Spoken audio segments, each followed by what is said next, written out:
Hey you guys, it's Amy from A Red Spatula. Welcome back. I'm glad you're here. Uh, I have not always loved pies. In fact, I remember when I was younger, I really disliked them. But something changed with age, and now I absolutely love them. In fact, I'm probably obsessed with them.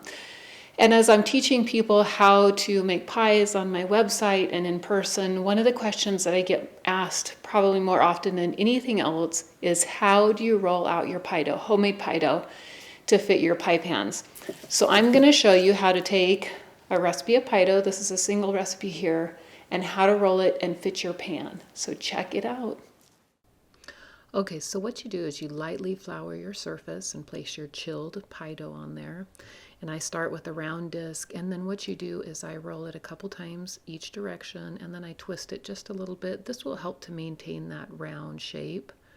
You'll notice that I'm not concerned about the cracks in the edges. I tuck my pie crust under, and I just measure it against my pie pan, and I want it to be about 2 inches bigger all the way around.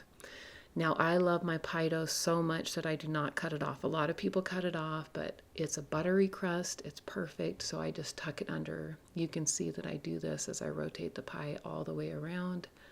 And those cracks are just tucked under. You won't even notice them once the edges are crimped.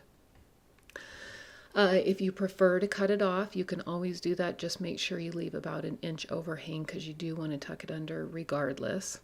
And then we're going to start crimping the edges.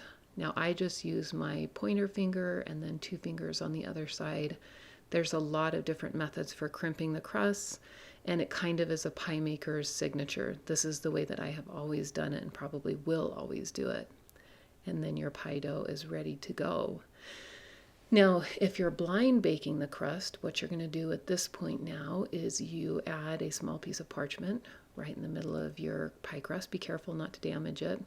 And then you're going to fill it either with pie weights or with beans. I'll put a link to these pie weights in the description, and then you can blind bake it like that. Here's a few examples of what you can use it for: a nectarine pie, a blueberry pie. One of our favorites is chocolate pecan pie, or even one of my most recent bakes is Mediterranean quiche. You can see there is so much you can do with this.